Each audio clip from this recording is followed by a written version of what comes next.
Alright folks, so you can see here, this is the start of the how to draw your character basics really. You can see I already established the hair already. There's really some texture there. You don't have to go over the top. It's your character, it's your little world. From here now I am outlining the hair, making it a little bit more established, more darker, giving it more of a refined look. Now I'm moving into the eyes, same thing. I'm really just making it more refined, making it darker. Really, that's what that means. Making it darker and giving it that outline. Eyes are just like almond shape. Really, they're just almonds. And now we are. I am definitely moving into the eyes. Next, I'm moving into the eyebrows. The eyebrows I see fit here. They are being more bushy, more realistic. Not too much of a realistic feel. We're not going for surrealism or anything like that. I just pointed there that this is where the light source is coming from. I'm not going over the top. This is a beginner tutorial. I'm just adding some light there where the light would be established, giving it depth really, because we have all those muscles in our jaws, and difference between a man and a woman, but this is a man obviously, and there's a light source coming from the top left corner. Now I'm really outlining the sides of the face, the emaciator muscle, as you can see there, and really going there and outlining the chin to the jaw area, connecting to the jaw area. And now I am showing you the parts of the nose. You got the bridge, the ceruleum, not too sure if that's correct, not really going into intricate details like I mentioned, and the wing of the nose. I just call it the wing of the nose. And I'm really establishing the cerebrum there, and the ridge of the nose, even the side of the ridge of the nose. You gotta remember, the nose is like a 3D figure. See, now it really looks like it's coming together, and now I'm shading in where that left light is coming from on that ridge of the nose. On the ridge of the nose there.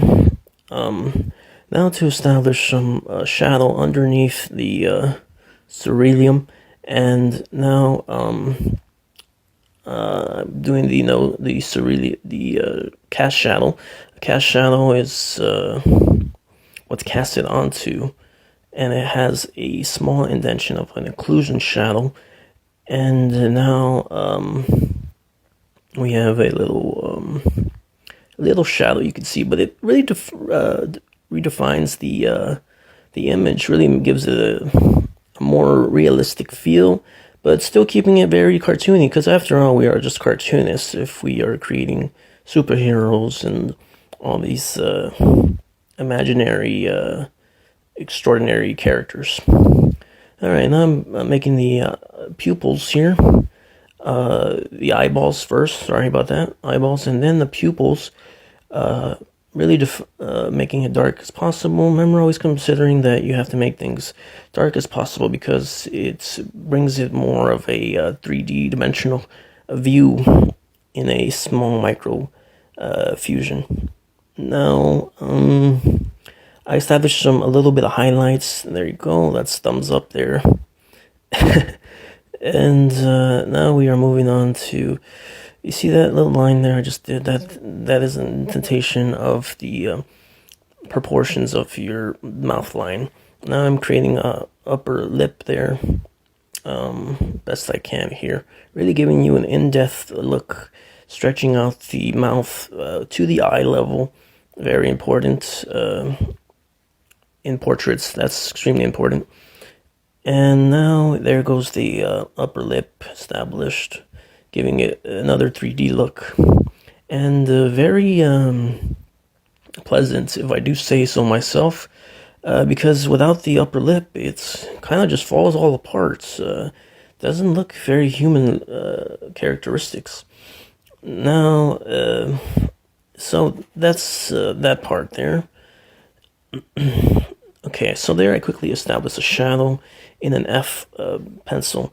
And once again, this is your tools, this is your imagination. You can use whatever pencils you want. You can even go Death, this is just more for the industry style of comic books, of course. Now, I am creating a little bit of wrinkles there where the cheekbones, below the cheekbones, because the cheekbones would be way higher, a little bit higher. Moving the camera a little bit so you can see that I am now establishing a suit and tie for my character. This character, maybe he's a bodyguard, maybe he's going to a big business trip. Obviously, he's been working out for many years. If you can see, the trapezius muscle is extremely exaggerated, just to add more character into it. And you can do this with all your favorite characters, fan characters, any little character you see fit. I put a little bow, and then I made a little indentation there. I'm pointing out the indentation. I'm creating wrinkles in the clothing, because clothing doesn't just stay constantly straight. There's always folds. A bow tie, right? A tie. And now I am erasing a little bit there, showing you how to properly erase. And putting the trapezius muscle is a little bit higher, not because of the trapezius muscle, but because of the fold of the clothes. All right, now we got the other part of the suit that goes over the first suit, and he looks very pleasant now, very ready to take on the world, right? And more there, more there, more there, more there.